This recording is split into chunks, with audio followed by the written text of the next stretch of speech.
So a little over 2 years ago, you got your big break on So You Think You Can Dance. How did that come about?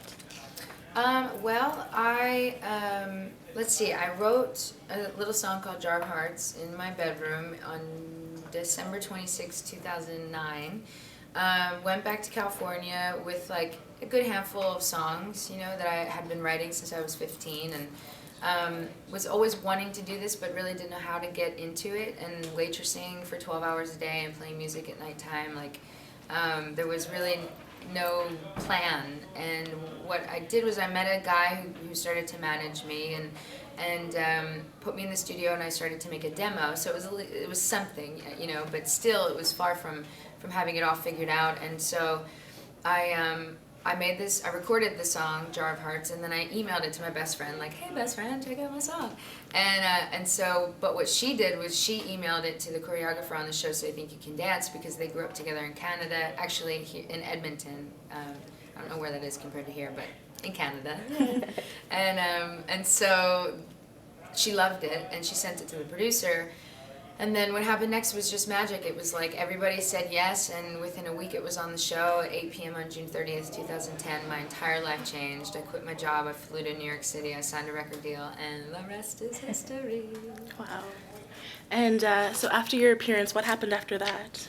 Well, I went straight to New York City to meet all the major record labels. So there are 7, and so I met with all of them and showcased. So all of a sudden I started to do what most recording artists do in the beginning. I had to show them my songs. I had to talk business and make plans and project ideas, and so for 21 days in New York I did that, and kind of made the decision and picked Atlantic Records under Warner Music Group. On July 21st, I signed my record deal. And then from that point on was when it was really madness. For about 11 months, I didn't have a day off. It was like I flew to every city, every country, I met every human I possibly could, because all of a sudden now there was this song. So I did everything kind of backwards. Like normally people do an album, and then they have a single, and then they do photo shoots, and then they make music videos, and I had to do it all at the same time. So it was very intense. So it was just a lot of work, a lot of hard work went into it, but it was an incredible result, which was just, everything just kept happening, and it stayed, really nice. And then 4 singles later, here I am on tour with my hero, and I'm getting ready to start album 2. I mean, it's been the best 2 years ever. So your songs are really honest, and they seem to come from a very personal place. Does that make it difficult to share it with the world? No, if you knew me, I'm just like that all the time. Like, I would tell you, all of my business right now, you know what I mean? Like, I'm just so open. So, I can't imagine being any other way. I'm definitely not a reserved person. I don't kind of keep secrets in any way. So that's kind of just how I am naturally. So when I write, it's the same sort of thing. And I will say it just helps me connect with people better. I mean, I really love having a genuine connection. And when you're vulnerable with someone else, you have this trust thing that happens, and then all of a sudden we're connected forever. I mean, there's no way to break the connection that we have between me and the audience with Jar of Hearts, just alone. Like, not to mention the other songs and whatever anyone else likes, but like with that one in particular, that's why I'm so honored to play it every night for people, because it's like, thank you, thank you for making me feel, because I made you feel, and then they just keep doing that, and it's just so beautiful.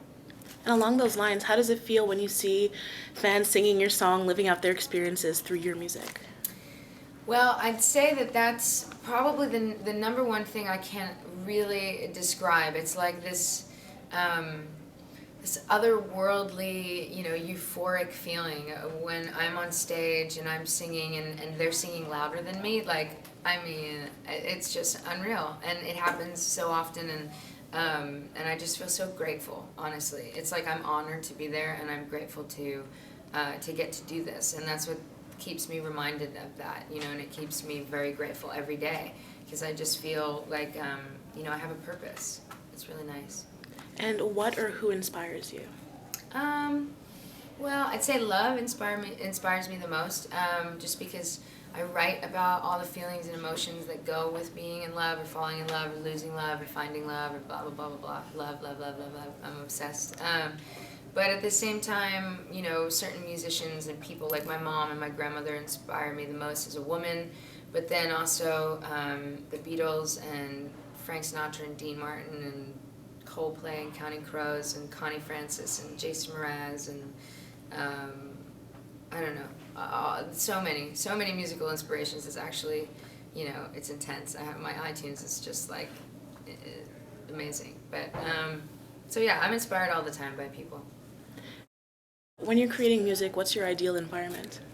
Ideal? Oh, see, I don't know because it's never the same when I do it. So I write songs on planes, on tour, in the back of the tour bus, in the dressing room, in my hotel room, on vacation, you know, anywhere. I just, a song I think comes through me. I don't think it comes from me. So like I can't choose the time and place when it comes, and so ideally it'd be like in my house at my piano, like when I'm off, you know, but that's never normally how it happens.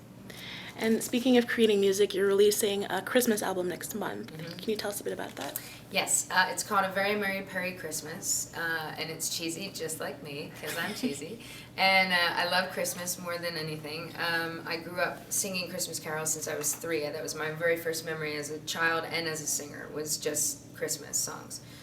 So I've chosen my 5 favorite Christmas songs and then one original. It's a Christmas EP, it's little, and I wrote a song called Something About December with my big brother, and we wrote it about our childhood Christmases, and also this idea that you can find Christmas wherever you are in the world because it lives inside of you. And so that's the theme of my original song. And the other 5 are just classics, and they're my favorites, and they're the songs that I've been singing my whole life. As you mentioned earlier, you're also releasing a full album next year. Mm-hmm. What can you tell us about that? Well, I can tell you that I begin work on that in October, but I've already written 50 songs, so I have to choose 25 to demo. In December, I'm going to hide away with my band and make demos, and then we're going to pick the album in January, and I start recording in February. So I can only tell you the plan. I can't tell you, I mean, I do play 2 new songs live right now. Tonight's show, I'm going to play the second and third song are both new, so that's an insight into album 2.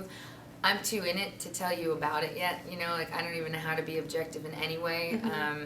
But I know that I'm really proud of where my writing is maturing and where my brain is going musically, and I'm just super excited to get started. Cool.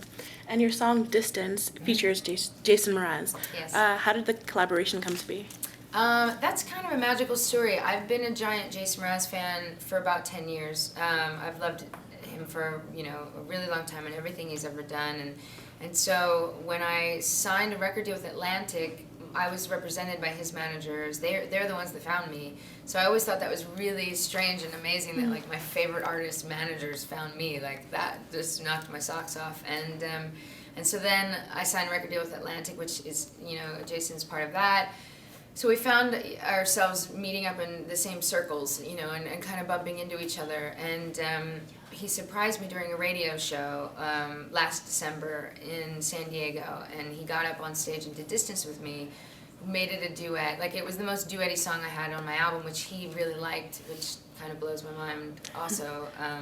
So he chose that song, and then he came out and sang with me for the first time, and like, everybody was like no one was breathing. I don't know how I was breathing, and we ended up deciding to do it again because it was so, you know, kind of special, and then we did it again in New York City.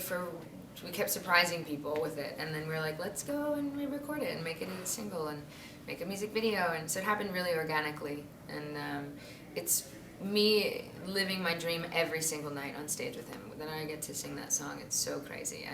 I pinch myself every day. Right, because now you're on tour together, so how's that been going? The tour has definitely been my favorite month of my whole life so far.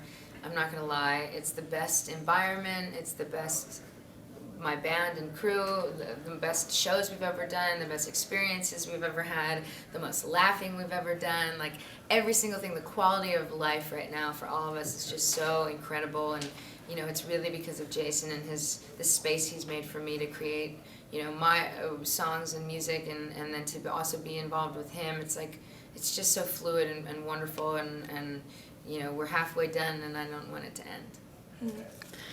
How did you get involved with the organization To Write Love on Her Arms? To Write Love on Her Arms is my favorite foundation right now.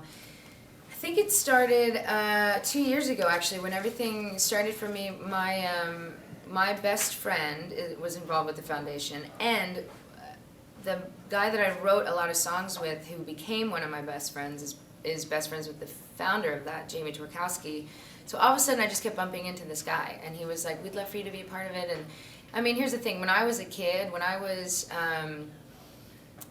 I guess between 9 and like 18, I was just so down on myself. Like, I was one of those girls in school who just did not feel good enough, and did not feel pretty, and did not feel cool, and did not feel any of that, confidence in any way. And I wouldn't say, I mean, I didn't have any experience with self-harm, but I do have a bajillion tattoos, so I feel like that kind of connects with this sense of needing to just feel something, and so I felt very connected to their whole kind of statement and what they stand for, and this hope that, like, no matter how awful you feel, that there's absolutely hope. You do not have to hurt yourself, or God forbid, take your own life. Like, it's just, there's help so many places, and like, it's just the awareness of that, and finding a community of people who maybe feel as emotional as you do. Like, being a writer and a songwriter and singer, and I feel a little more emotional than most people because that's how I write. And so to find groups of other people like that in school or in your community that are super emotional but can put it towards rad stuff like singing and writing and painting, and you know what I mean, like, because there's a place for that and those feelings. And To Write Love in Her Arms, I think, really gives you the platform to do that.